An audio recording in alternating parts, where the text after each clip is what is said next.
Bonjour, nous sommes le lundi 27 novembre 2023. On arrive à la fin du mois, de novembre qui dure jusqu'au 30, le 30 novembre.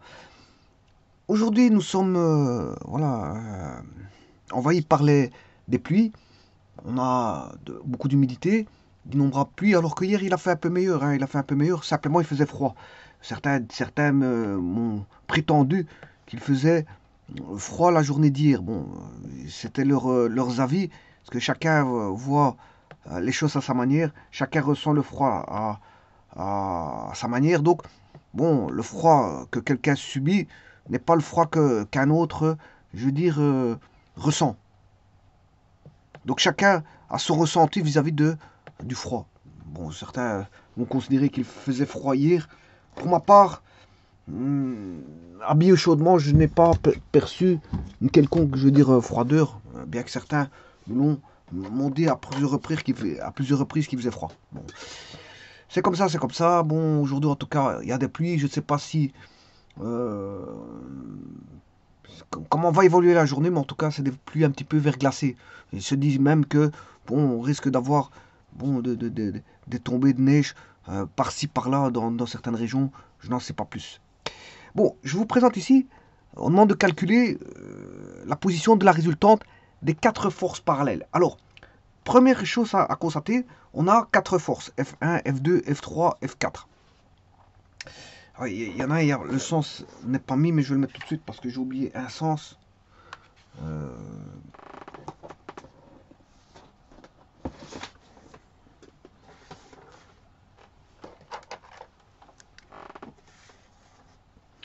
le sens, il va vers le haut, pour la quatrième force F4.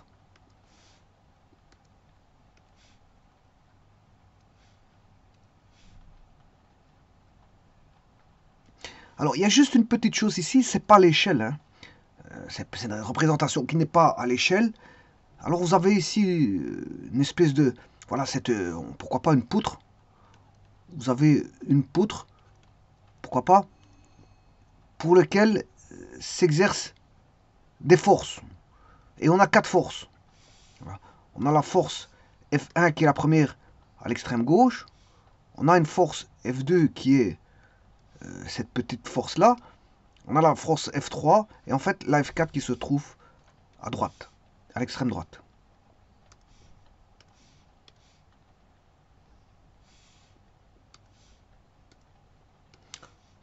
Bon, cette force agisse sur un système qui est la poutre. Alors, vous voyez la poutre en jaune.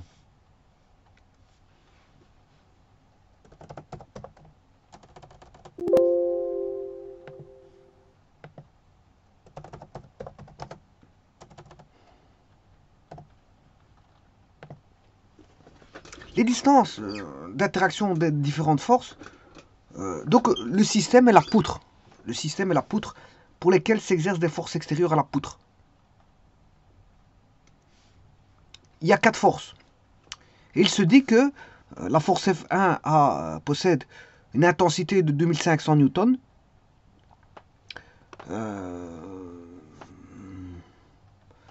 2500 newtons. La force F2, 800 newtons. La force F3, 1500 newtons. Et la force F4, 2000 newtons. Ce sont les forces qui s'exercent sur la poutre, dont les distances de séparation entre F1 et F2 est de 2 mètres, entre F2 et F3 est de 1 mètre, F3 et F4 est de 1,50 m. Alors vous avez pu constater que ce n'est pas l'échelle. Hein. Et donc je vais remettre tout ça à l'échelle au travers du logiciel ou du progiciel, si vous voulez, GeoGebra. Alors pour ça, c'est étendu. Ouais, on demande donc ce qu'on demande de calculer, c'est calculer la position de la résultante des quatre forces. Alors bon, s'il demande la position, je mettrai la force résultante aussi. Hein. Bon, faut savoir où est-ce qu'elle se trouve, la résultante. Ben justement, ça va être le cas ici. Alors pour ça, je vais dessiner ma poutre. Elle va être sur... Maintenant, je vais mettre tout à l'échelle. Hein. Je vais mettre toutes les distances et les forces à l'échelle. Donc c'est 2 mètres, 1 mètre et 1,50 m, ce qui fait 3 mètres, 4,50 m au total. Elles sont étendues sur... L'étendue des forces est mise sur 4,50 m, c'est ça? 2, 3, 4, 4,50 m, exactement. Donc, je vais faire un zoom. Voilà. Voilà. Et je vais mettre ma poutre. Un polygone. Alors, bien sûr, centré en 0, 0. On va aller jusque 4. Voilà, bon, là, on va mettre notre poutre comme ceci. Voilà. Et ça, c'est notre poutre. Donc, j'écrirai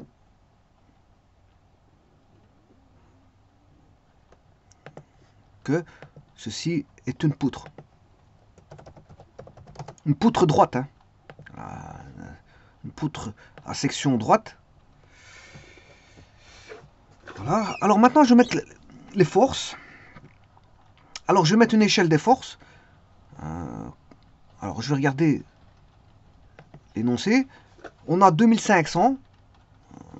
Une force qui agit sur la poutre, vers l'intérieur de la poutre. Une force vers l'extérieur de la poutre. On a deux forces vers l'intérieur et deux forces vers l'extérieur. Les forces vers l'intérieur de la poutre sont F1, F3. Et les forces qui agissent vers l'extérieur de la poutre, c'est F2, F4. Donc, vous aurez compris que si je mets une échelle, un axe, je m'excuse, un axe, pour différencier les sens, ben, il faudra mettre un axe. On aura deux forces positives et deux forces négatives. Alors, je vais convenir que le signe positif, c'est vers le haut, donc dans le cas de GeoGebra, dans le sens des Y, c'est le sens positif. Voilà, comme ça j'aurai des Y positifs, des Y négatifs. Simplement, l'échelle, on a 2500, 800, 1500 et 2000. Je vais mettre une échelle de 1000 newtons au centimètre. 1000 newtons au centimètre. Donc, je vais l'indiquer. L'échelle, 1000 newtons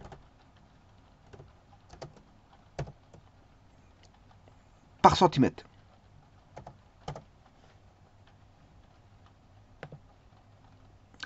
Alors maintenant, je vais mettre les forces. Alors je vais mettre un segment, un vecteur. Alors c'est toutes des forces parallèles. Hein. L'astuce, c'est que c'est toutes des forces parallèles.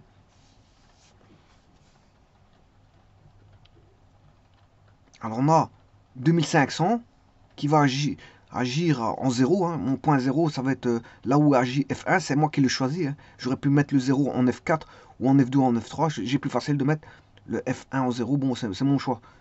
Il est arbitraire. Ce point est arbitraire.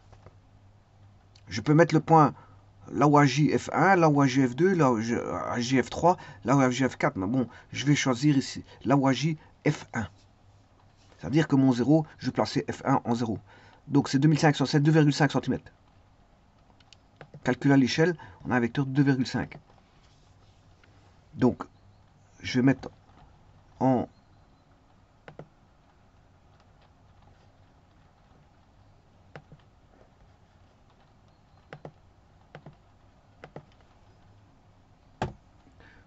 2,5,0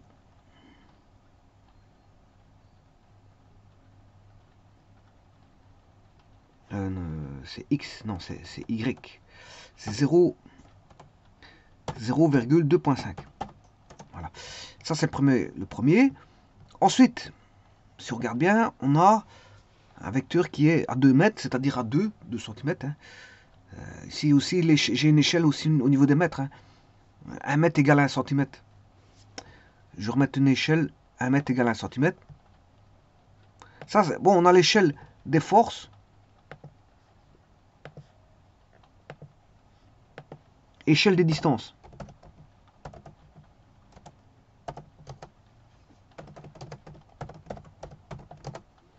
Un mètre vaut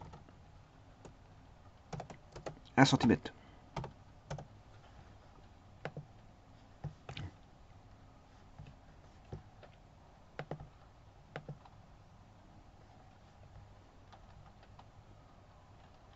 Alors l'échelle des forces, voilà, ce qui est là, bien sûr.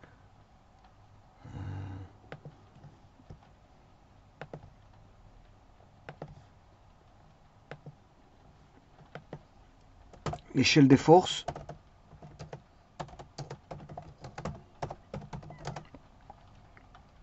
On a 1000 newtons.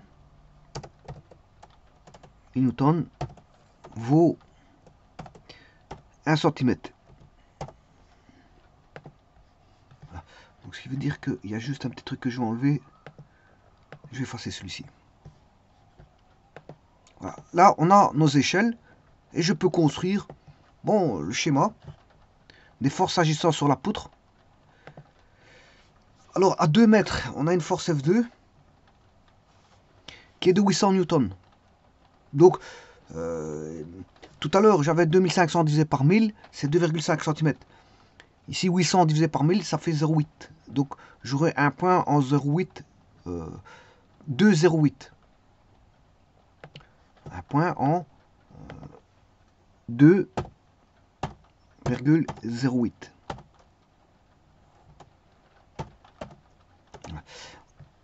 Ensuite, on aura un point en 1 mètre plus 1, ça fait 2 mètres plus 3 mètres. 2 mètres plus 1 mètre, ça fait 3 mètres. À 3 mètres, agit la force F3 par rapport à F1. Et j'ai pris F1 agissant à l'origine. Donc, on a 3 mètres. Et F3 vaut 1500 divisé par 1000, ce qui fait 1,5. Donc, on a en 3, 1,5.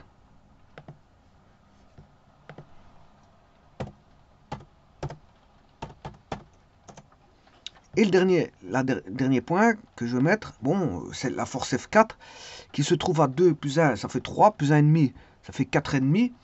4,5, 2000 divisé par 1000, ça fait 2. Donc 4,5, 2.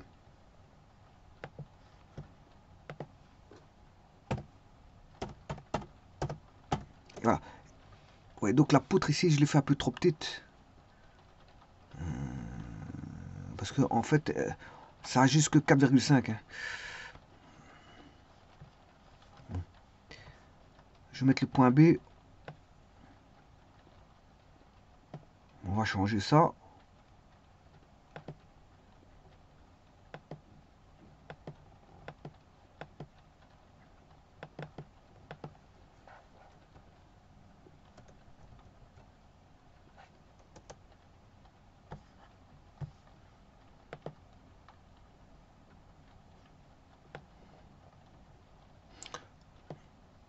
Bon, je vais effacer le polygone. Voilà. Retirer les points BC, BC. Ou les laisser, mais mettre 4,5. Ou alors, ce que j'aurais pu faire, c'est remettre. Je vais remettre tout. Et simplement rechanger les points BC. Par ici, 4,5. Plutôt que de tout reconstruire. Voilà. C'est de faire ceci. Le tout, c'est de bien reconstruire tout, mais ici, il suffit de changer, voilà, il suffit de changer le polygone, les valeurs, on a tout. Voilà, alors on a tout. Maintenant, je vais dessiner le vecteur. On a le vecteur F1 vers le bas.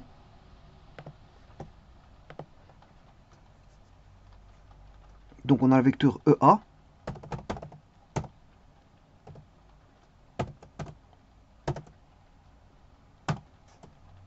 Ce vecteur. On a le vecteur, ouais, il faudrait que je mette un point coordonné en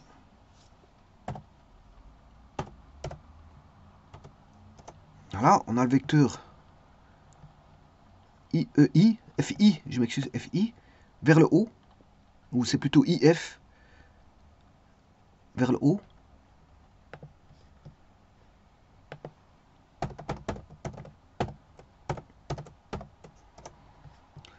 Alors je vais mettre un point en 3.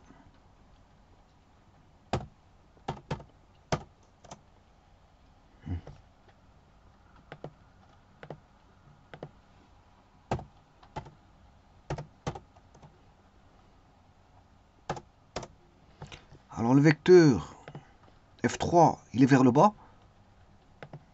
Donc c'est le vecteur GJ.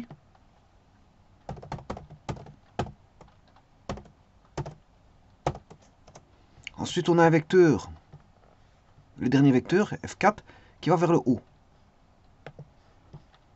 donc qui est BH.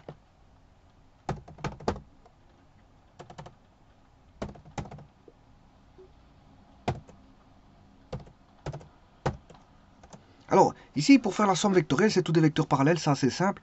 Supposons que je considère que le vecteur OY, c'est le sens des vecteurs positifs. Donc, ce qui veut dire que on aura deux vecteurs négatifs et deux vecteurs positifs, dont EA sera négatif, parce que dans le sens contraire de l'axe OY, et GJ négatif, dans le sens contraire. Donc, c'est les vecteurs intérieurs à la poutre. Les forces intérieures qui agissent vers l'intérieur de la poutre sont négatives et celles qui exercent vers l'extérieur sont positives. Donc, c'est-à-dire qu'ici, tout est parallèle, ça c'est simple. Hein. Il n'y a pas de sinus ni de cosinus. Il n'y a pas de projection à faire. Donc tout est facile. Il suffit de calculer une somme directe. Bon, bien sûr, en ne se trompant pas, bien sûr, parce que le tout c'est de ne pas se tromper. Alors, pour avoir la résultante, la résultante des forces, R vaudra la somme des FI pour I égale 1 jusqu'à N égale 4. C'est-à-dire que vous aurez F1 plus F2 plus F3 plus F4. Projeté, bien sûr, sur l'axe OX, on aura... non, je m'excuse, projeté sur l'axe OY. Sinon, si je projette sur OX, tout sera nul. Hein. Il n'y a pas de composante en X pour aucun des vecteurs et sur toutes des forces parallèles. Je projette sur OY, donc j'aurai moins F1, voilà, c'est algébrique, ça devient algébrique, hein. La projection devient algébrique, d'ailleurs avec des signes. F2, elle est positive, F3 est négatif, et F4 est positif. Et voilà, et je vais calculer ce que ça fait, je vais mettre les valeurs. Alors les valeurs 2500, je vais aller les rechercher.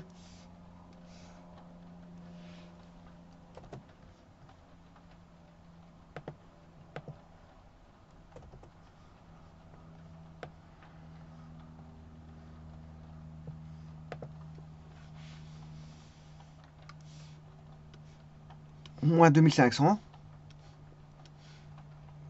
plus 800,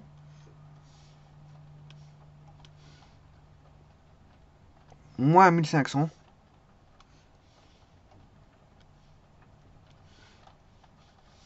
et plus 2000. Je vais répéter. Moins 2500, plus 800, moins 1500, plus 2000. Et ça, c'est la valeur de la résultante. Bon, on n'aura que la valeur... On ne sait pas ce qu'elle est, hein, la résultante. Pour l'instant, on ne sait pas ce qu'elle est. Tout ce qu'on sait, c'est qu'on peut connaître sa valeur directement, de cette façon-là. Voilà, donc je vais calculer ça. Alors, 2000, je vais faire les positifs. 2000 plus 800. 2800 moins 2500 moins 1500. Voilà, la composante, elle est négative. On a, ça veut dire qu'elle va être vers l'intérieur. Vers l'intérieur. Égale moins 1200 newtons. Maintenant, je peux le faire par GeoGebra, puisqu'on connaît les vecteurs. On a U, VW et E. U plus V plus W plus E. Voilà, je fais la somme vectorielle. Voilà, et vous avez bien vu que ça fait moins 1200. Simplement, elle n'est pas positionnée là. Ça, c'est pas bon. Je vous le dis tout de suite, c'est pas bon. Et justement, il faut trouver la distance. Alors, pour trouver cette fameuse distance, bon, là, on a un équilibre. Hein, on a un équilibre. On va aller rechercher l'équilibre en rotation. Bah, ici, pour l'instant, j'ai fait l'équilibre en translation. Parce que si j'additionne la résultante à ces forces, on a un équilibre. Enfin, l'opposé. Si je rajoute, je viens de trouver moins 1200. Si je calcule, si je mets une valeur qui vaut plus 1200, ben on aura l'équilibre. Parce qu'on aura moins 1200 plus 1200, ça fait 0. Voilà. Bon, ici, il n'y a pas d'équilibre. Parce qu'on aura une résultante qui est différente de 0. On n'a pas d'équilibre. Mais ici, on peut rechercher les moments. Les moments. Alors, pour ça, il faut que je mette un sens de rotation. Puisque les moments fonctionnent sur base de la rotation. Donc supposons que je vais considérer le sens positif. Bien sûr, le point il est là. Hein. L'origine de calcul il est là. Il est ici. J'ai calculé l'origine en ce point-là. O. Alors, supposons que je considère que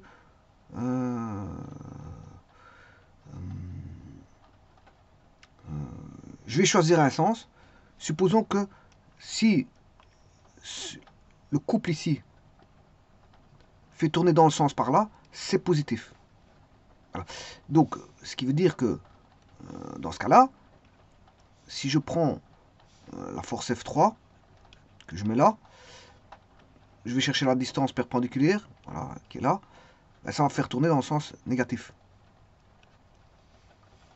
Voilà. Alors si je prends l'autre là-bas, F4, ben le F4, là, on prend la distance là, fois le bras de levier, qui est cette distance-là, fois sa force, F4, bien sûr c'est perpendiculaire, c'est bien perpendiculaire, il va faire tourner dans le sens positif. Voilà. Bon, F1, ça va être nul, hein, parce qu'on est en plein sur le point, la distance vaut 0. Voilà, la distance de F1 par rapport à 0, ça fait 0. Donc, il n'y a rien à calculer là-dessus. Donc, j'écrirai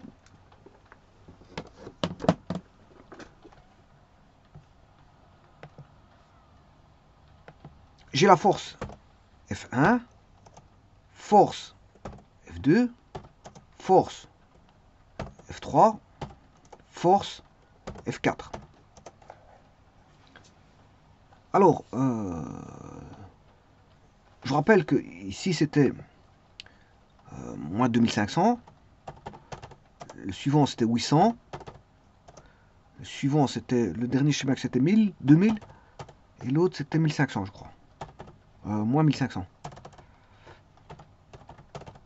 Alors allons voir, non c'était ça, hein.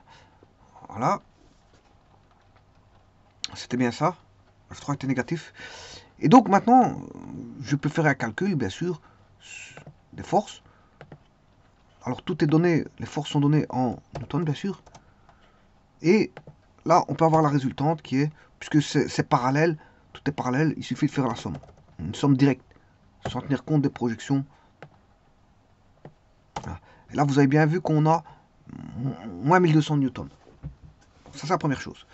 La seconde, maintenant, je vais calculer les moments, mais pour ça, il faut le bras de levier. Le bras de levier est donné par la distance D.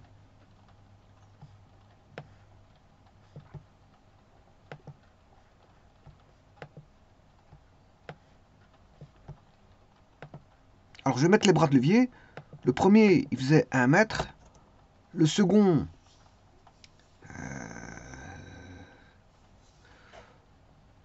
3 mètres, je crois. Ouais, 3 et 4,5. Non, le premier fait 0. Parce qu'il est sur le F1, sur le point de calcul. J'ai choisi le point de calcul arbitrairement. C'était O. Donc sur F1. Donc ce point-là, il vaut 0. Donc, je vais le faire là-bas. Là, ça fait 0. 1.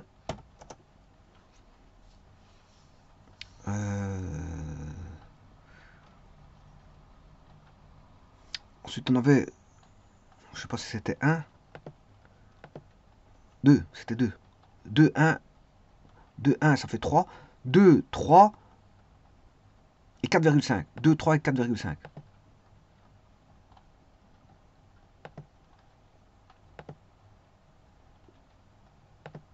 Donc c'est 2, 3, 4,5. Tout ça par rapport à l'origine. Hein. Là, F4 se situe à 4,5 mètres de l'origine, F3 à 3 mètres de l'origine, F2 à 2 mètres de l'origine, et F1 il est sur l'origine. Donc comme je rappelle, a été choisi, je veux dire, arbitrairement. Alors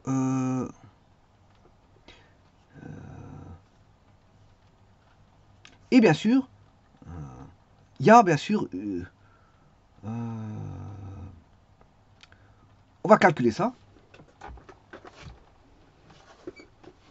Alors pour avoir l'équilibre, bien sûr, je dois rajouter la résultante.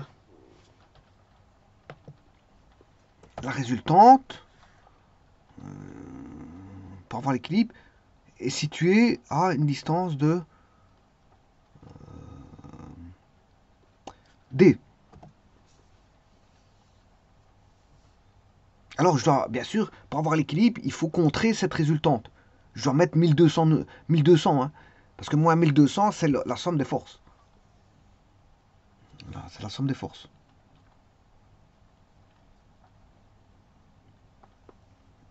Bon, donc je vais chercher l'équilibre en rotation.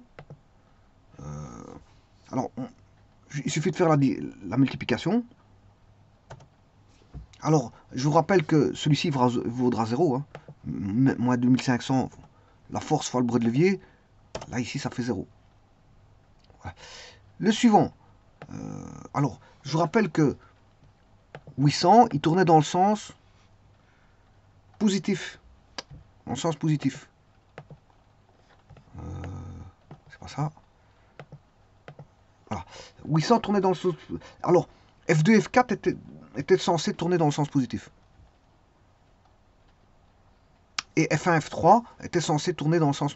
Donc tout ce qui donnait des forces négatives, ici j'ai pris par convention que tout ce qui donnait des forces négatives donnait un moment négatif. Voilà, comme ça je n'ai pas besoin de changer les signes. C'est beaucoup plus facile. Donc ça tombe bien, il suffit de faire tout simplement le produit. Une fois que j'ai le produit, j'ai pas besoin de changer les signes parce que voilà, j'ai bien fait les choses. Donc ici, on va donner le produit.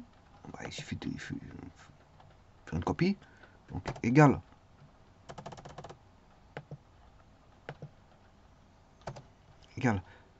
cette valeur-là fois celle-ci.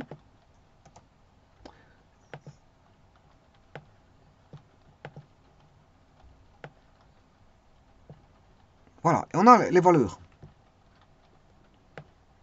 Les valeurs sont données. Il y a juste un petit truc. Je vais formater les cellules pour avoir le séparateur de milliers. Ici. Et bien sûr, le séparateur de milliers ici. Alors vous aurez compris que c'est une équation, puisqu'il y a une distance qu'on ne connaît pas, c'est celle de la résultante.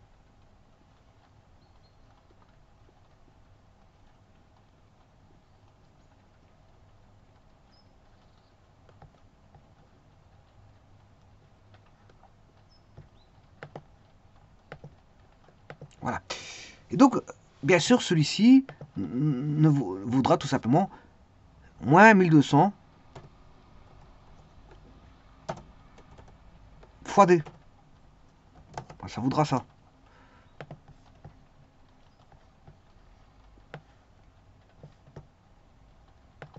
Et donc, l'équilibre en rotation est établi si la somme des moments égale 0. Voilà, là, on a un équilibre de rotation. Donc, il suffit de faire la somme. Donc, je vais aller rechercher ceci.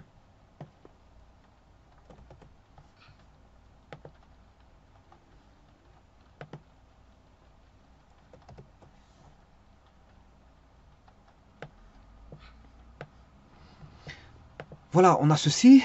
Et il suffit de faire la somme des moments. Alors, je vous rappelle que le moment, c'est ceci. Hein.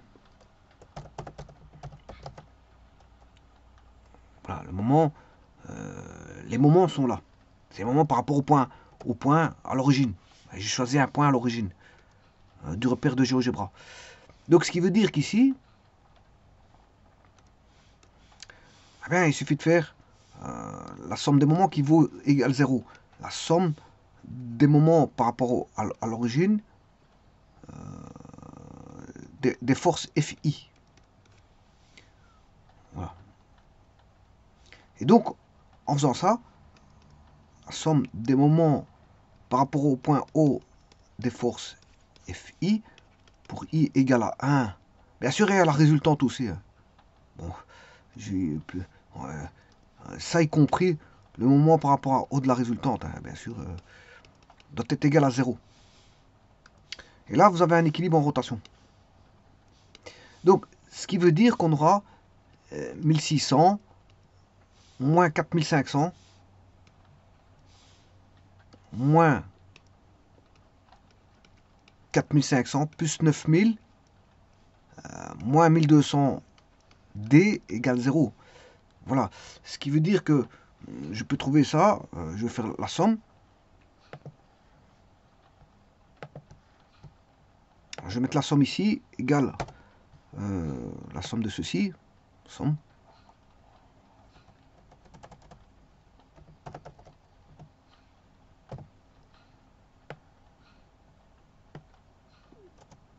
À 6100. Voilà, donc j'écrirai que ceci, ça fait 6100. Ce qui veut dire que moins 1200D, c'est une équation en D égale moins 6100. Et donc je vais diviser moins 6100 par moins 1200. Ce qui fait 6100 divisé par 1200. 5,08, 33333, et voilà. Et je prends 5,08. Donc la distance est 5,08 mètres. Voilà, la distance a été trouvée. 5,08 mètres. Bon. Je vais sur GeoGebra. Je vais chercher un point qui vaut 5,08. 5,08,0. Voilà, il est à l'extérieur. Voilà, il est à l'extérieur.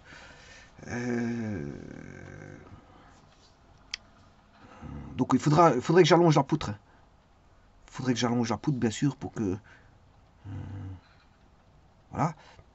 Et donc, la résultante a lieu à 5,08, mais on sait bien que la résultante, elle vaut moins 1200. Divisé par 1000, ça fait... c'est 1,2 vers le bas. Donc, le point, il est à 1,2, enfin, 5,08, 5,08 mètres, virgule 1,2. Voilà. J'ai le vecteur. Alors, la résultante, elle est négative. Alors, pour avoir l'équilibre, elle doit aller vers le haut. Mais ici, bon, je mets la résultante. R, c'est R qu'il faut passer, c'est la résultante. Cette résultante est négative. Elle vaut moins 1200. Donc, c'est le vecteur LK. Qui avait déjà été trouvé tout à l'heure, mais voilà, en faisant le calcul, il l'a placé à l'origine. Voilà, le vecteur, ça c'est la résultante. Donc, la résultante, la voici. Et c'est son lieu, voilà, positionnement. Alors, ça c'est la résultante que je vais mettre en plus gros. Voilà. Alors, ce qui veut dire que le vecteur là-bas, la résultante, la somme vectorielle, n'est pas à l'origine, et je vais l'enlever.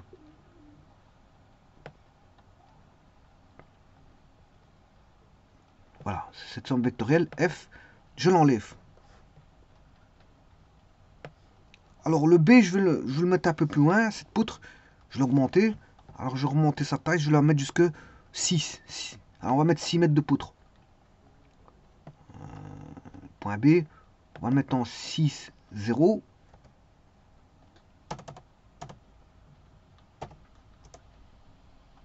Ah, ouais, il n'y a pas de problème. Ouais, je peux pas faire ça. Parce que sinon il va me dépasser le vecteur. Bon, l'idéal c'est de refaire une nouvelle poutre. Hein.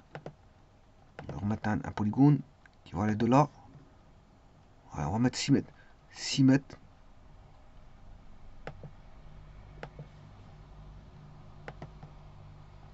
C'est le nouveau polygone. Voilà, c'est cette poutre-là. Il faut considérer cette poutre-là. Ce qui veut dire que l'autre poutre, je suis pas obligé de l'avoir. Voilà. Et donc, là, on a tout. On a les 4 vecteurs, hein, les 4 forces qui agissent.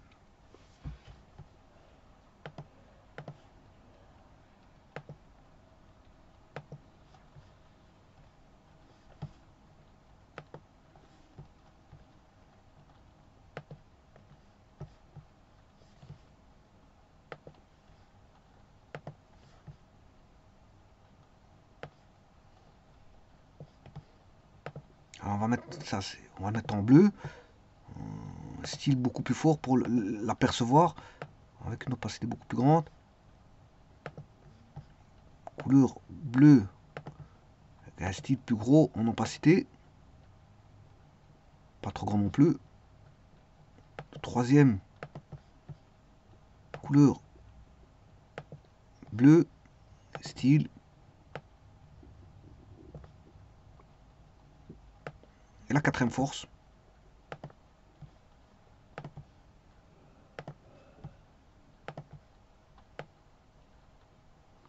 Je n'ai pas mis la même opacité pour les 4 vecteurs, mais bon, c'est pas ce qui est intéressant ici. Du moins qu'on les voit un peu plus fort, on voit leur sens, c'est ce qui est intéressant, parce que c'est vrai que j'ai mis des opacités de 7 pour l'un, pour l'autre, j'ai mis 8.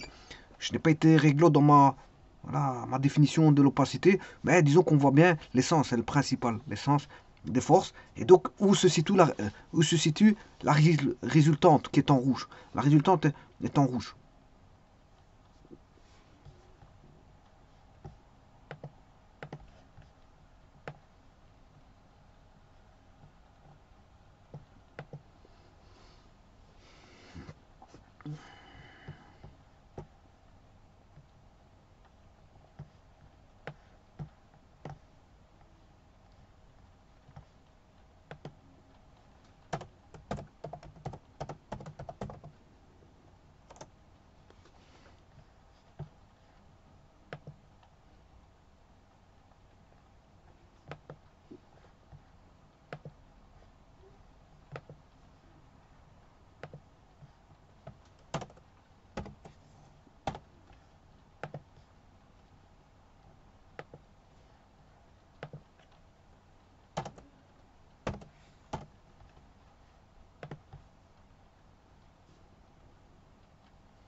Maintenant, je peux calculer, comme on connaît la distance, je peux calculer les moments. Voilà, mais on sait bien que ça fera 0. Parce que, voilà, je peux vérifier. Mais voilà, j'aurais pu vérifier le calcul. Hein. Bon, maintenant, je peux le faire par ça aussi. Puisque le D, maintenant, il fait 5,08. 5,08. Voilà. Alors, bien sûr, ici, je vais tirer la formule.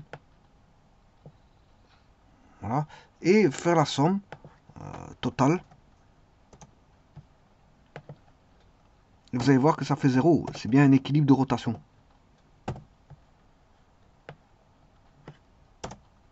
Euh, 4.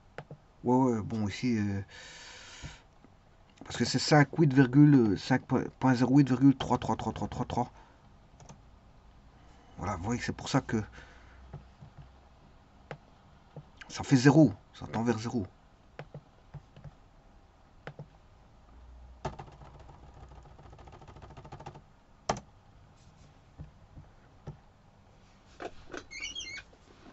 Donc on a bien un équilibre de rotation.